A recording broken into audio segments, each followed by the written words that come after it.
geoengineering idea in its simplest form is basically the following.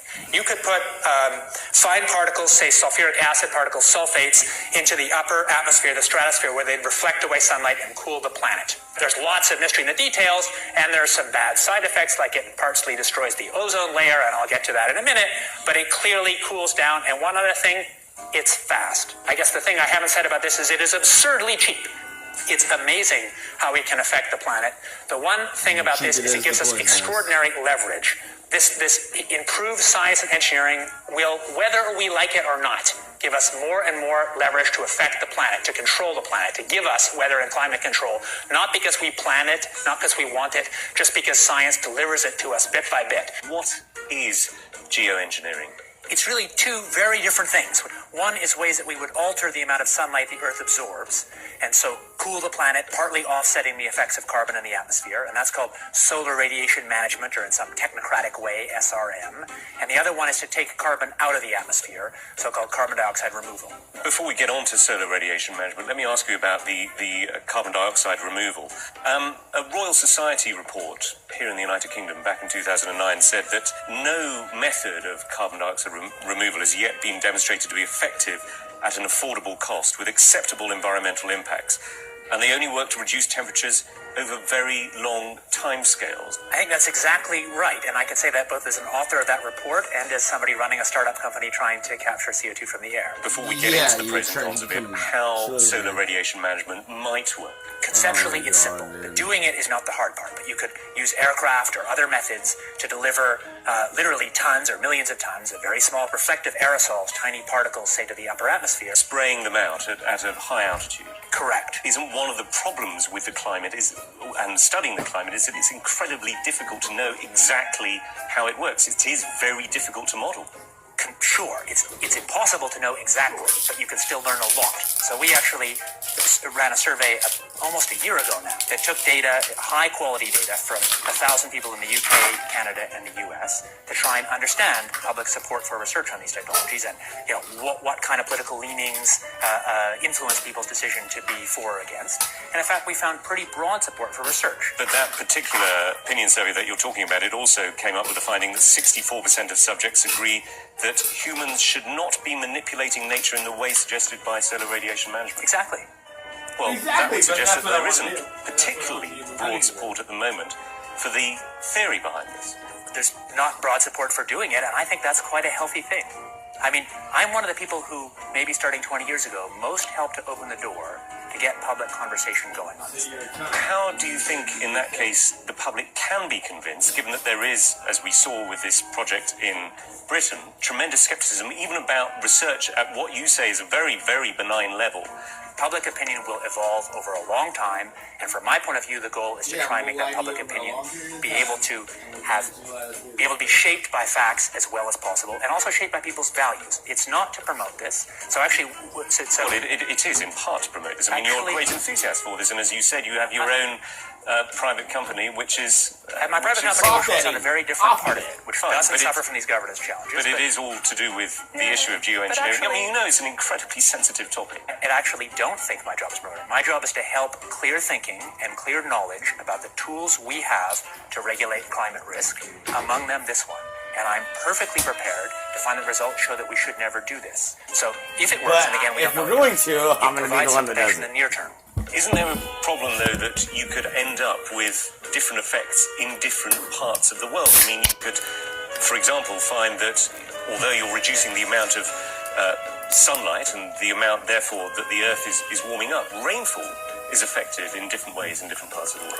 Absolutely. Essentially, the scientists and technocrats, including myself, I guess, are helping to invent a thermostat knob. But it's much more easier to invent the knob than to figure out who should be in charge of it in a world with many states. No, indeed, and I want to come on to the governance, but I want to ask specifically about the science of this, which is how far can you tell whether the effects of solar radiation management are then going to cause perhaps a catastrophic loss of rainfall in a certain part of the world. At the moment, it seems to be hazy, this. I think it's not as hazy as that. So using exactly the same climate models as we've used to estimate the problems with CO2 in the atmosphere, the underlying climate problem, we've applied those same models and same techniques to look at this.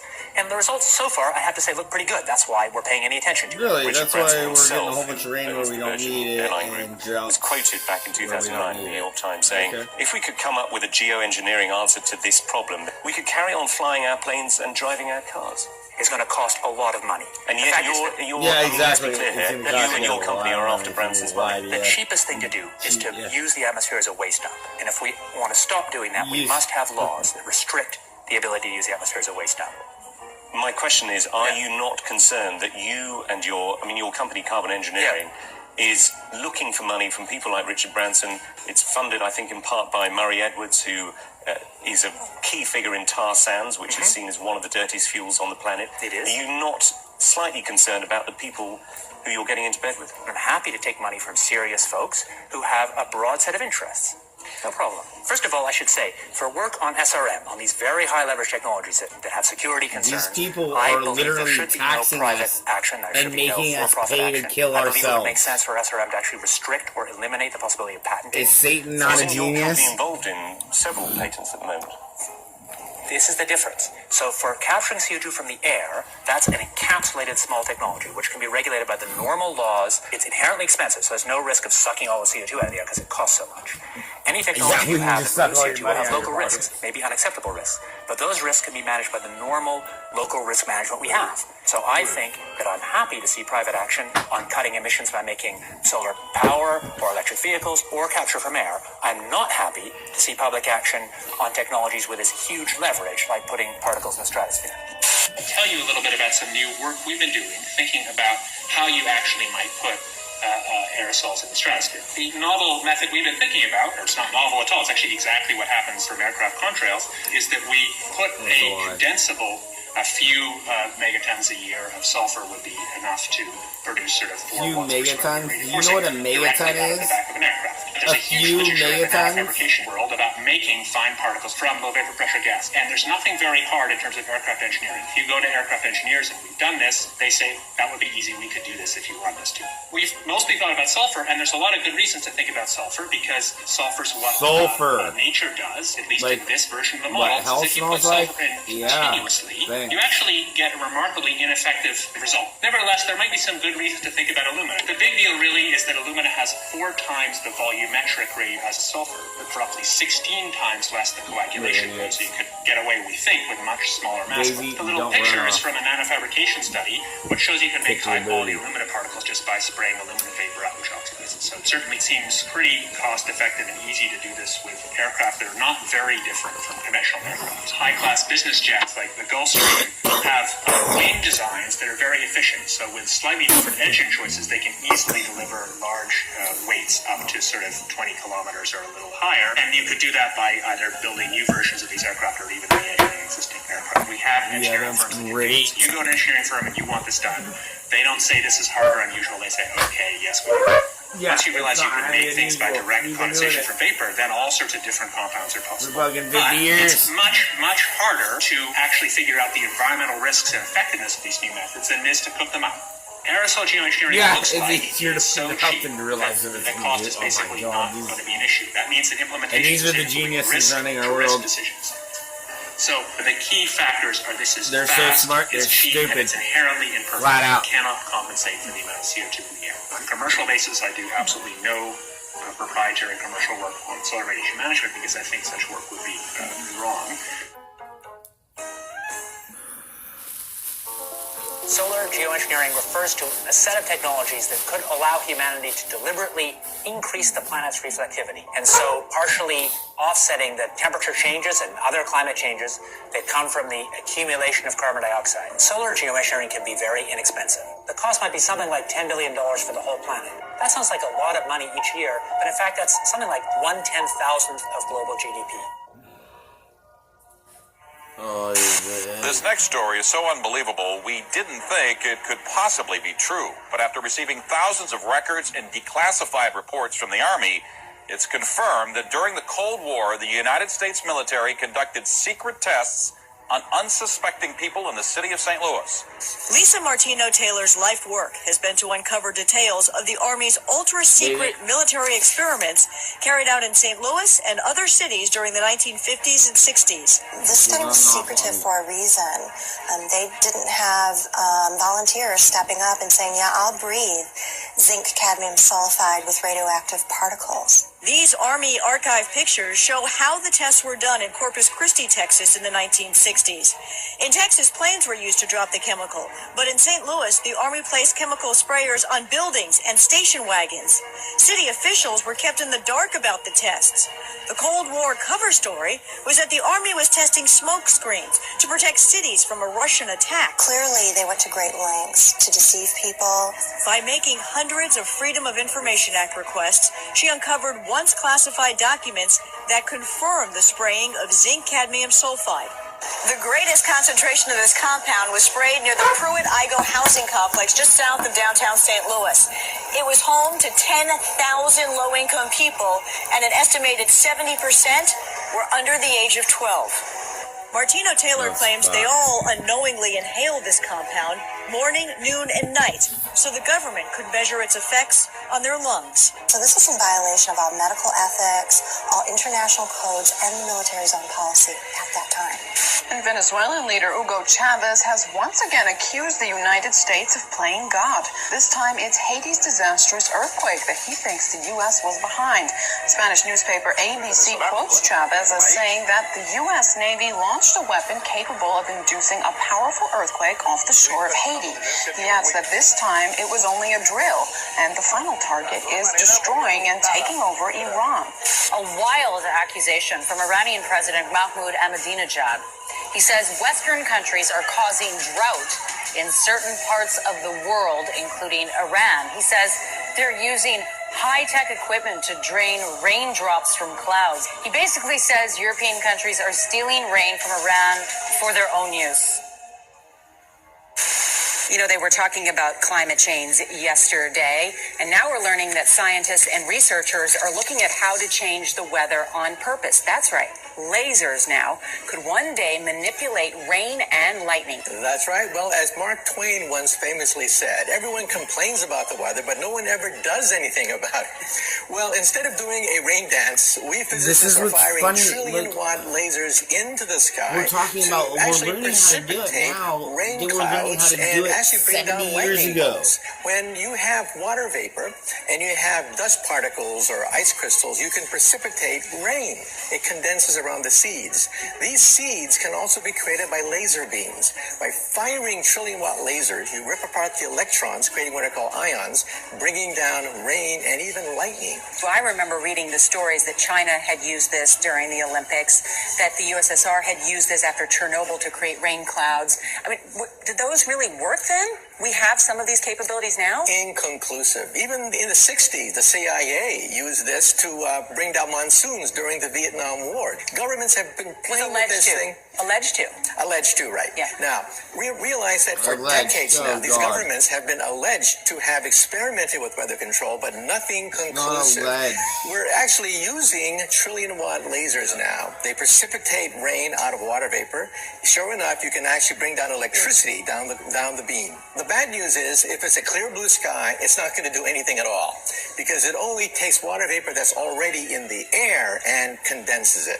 However, you name it, outdoor events and agriculture and flooding and even hurricanes, all of them could be subject to weather modification. Terrorists no longer the CIA's only priority. The U.S. intel agency now investing in weather.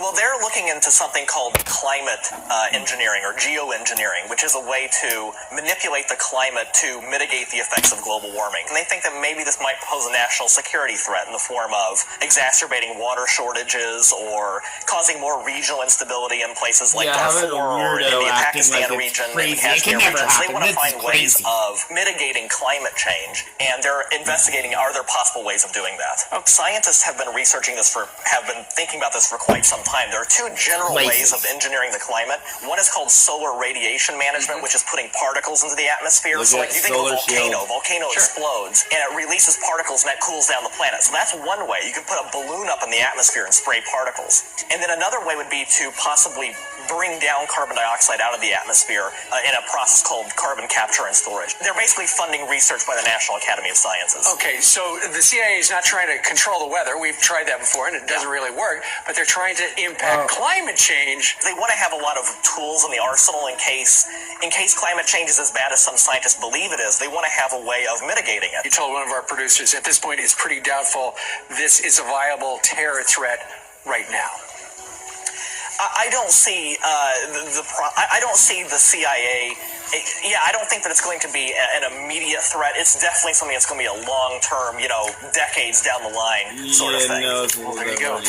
Another example is the array of technologies, often referred to collectively as geoengineering. One that has gained my personal attention is stratospheric aerosol injection, or SAI, a method of seeding the stratosphere with particles that can help reflect the sun's heat in much the same way that volcanic eruptions do. An SAI program could limit global temperature increases, reducing some risks associated with higher temperatures and providing the world economy additional time to transition from fossil fuels. This process is also relatively inexpensive. The National Research Council estimates that a fully deployed SAI program would cost about $10 billion yearly. Now, I could go on and on and on and on about the things that fascinate me, but rather than talk about them, I thought I'd stop here. Thank you, Senator. The Air Force has gotten great value out of HAARP in the past. We took over from the Navy and managed it and actually did a number of experiment campaigns up there and have finished our work that we're interested in doing up there. We've moving on to other ways of managing the ionosphere, which the HAARP was really designed to do, was to inject energy into the ionosphere, be able to actually control it. And that work has been completed. The Air Force has maintained the site for other government agencies to use for several years now. And with DARPA completing their project, that's our last government customer that we have in the site. We have put out a call for other agencies that had interest in managing the site or taking it over, and including going out to academia.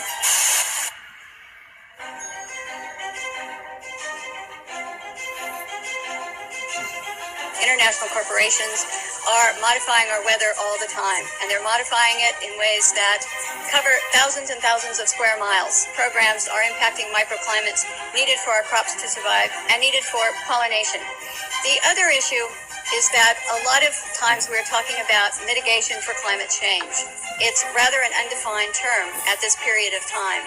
And so what happens is that many times we're talking about artificially putting chemicals like sulfur or particulates into the atmosphere in what they call geoengineering schemes to reduce, supposedly, global warming.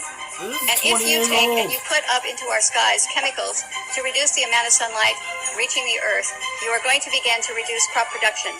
Without the process of photosynthesis, whereby plants from direct sunlight gain the energy to grow, to produce crops, we are going to find ourselves, if we mitigate in that direction, impacting the crop production not only here in the United States, but worldwide. What you're seeing now, a lot of times many scientists know, especially at NASA and in other areas, that the skies that we're seeing are not normal cloud formations. These are man-made. In California, the State Department of Health drinking water tests were examined between 1970 and this year, and we found unusual spiking in barium, aluminum, strontium, manganese, and all of these spiked at the same time in various drinking water supplies across the state of California and also in Arizona. So what's happening with these atmospheric tests is that aluminum, as one example, gets into the root systems of our trees, and it looks like the trees are dying of drought, but they're not. Many of our forests in Redding, California, and other areas are dying from warmer temperatures produced by persistent jet contrails, also impacting tree health and crop health. They know from scientific studies back in the 1970s that they deplete beneficial ozone in the atmosphere by releasing nitric acid. The death dumps, otherwise known as chemical trails, are being dropped and sprayed throughout the United States, from England, Scotland, Ireland, Northern Europe, and I have personally seen them not only in the United States, but in Mexico and Canada. Birds are dying around the world. Fish are dying by the hundreds of thousands around the world. This is genocide. This is poison. This is murder by the United Nations. This element within our society that's doing this must be stopped. I personally have observed the planes in Lincoln, Nebraska at the Air National Guard. They have no markings on them. They're huge, bomber-like airplanes with no markings. This is a crime. Crime against humanity, crime against America, crime against the citizens of this great country. What is wrong with Congress? This has an effect on their population and their people and their friends and their relatives and themselves. What's wrong with the pilots who are flying these airplanes? They're dumping this crap, this poison on their own families. Somebody in Congress has to step forward and stop it now. Thank you. I'm Ted Gunderson. I conducted air sampling. I conducted soil sampling, and I was getting high You're levels the resistance, my of brothers these and sisters. contaminants. Spread. When I started asking the far, question again under a new commander, wide. I never in my life thought I would have somebody look me in the face and tell me, "Is there something wrong with you? You've been looking really depressed lately. You know I can put you under mental evaluation for up to 120 days. Who would take care of your daughter?" Because I was divorced at the time.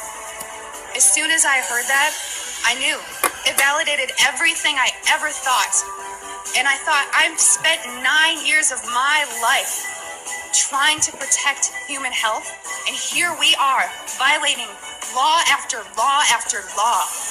Just sitting here, instead of protecting the people, we are poisoning the people. And you ask yourself, if this is true and we are spraying the people, where are the pilots? Where are the people? I don't know if you pay attention, but look at Snowden. Look at Manning.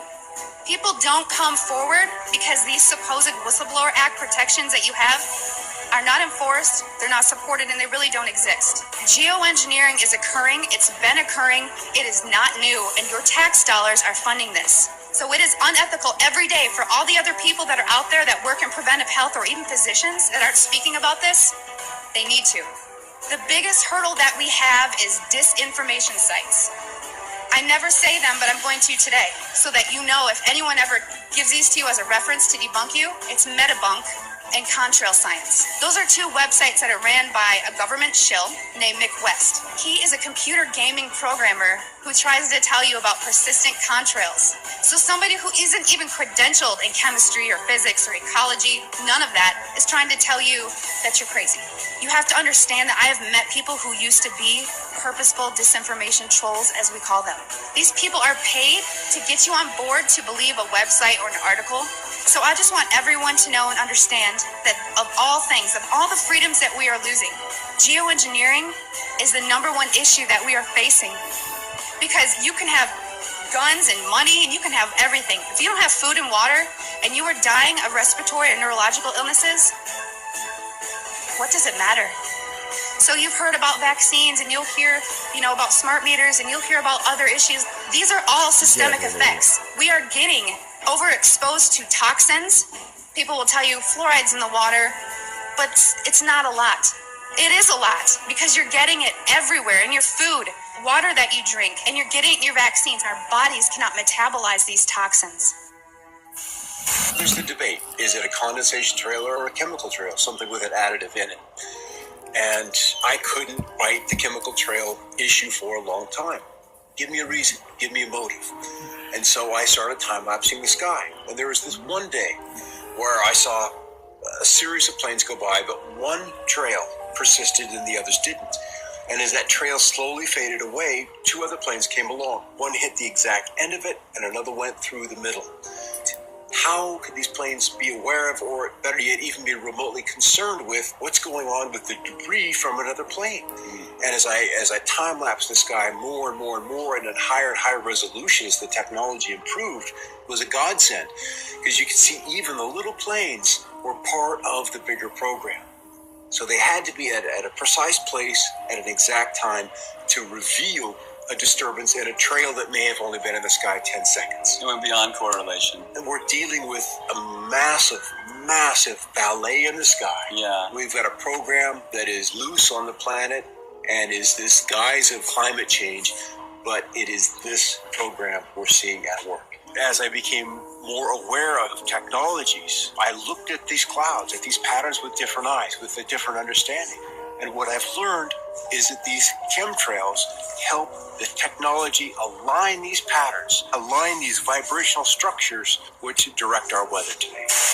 When I found out about this first, I couldn't believe that I had never seen it before, because I'm from County Wexford, which is known as the sunny southeast in Ireland, and we have always boasted the highest sunshine hours in Alright. This is nuts. I'm gonna have to go do it. I can do this in another couple minutes. Alright.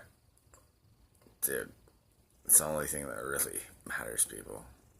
They got us looking left, right, sideways, and we're not looking up. Look up.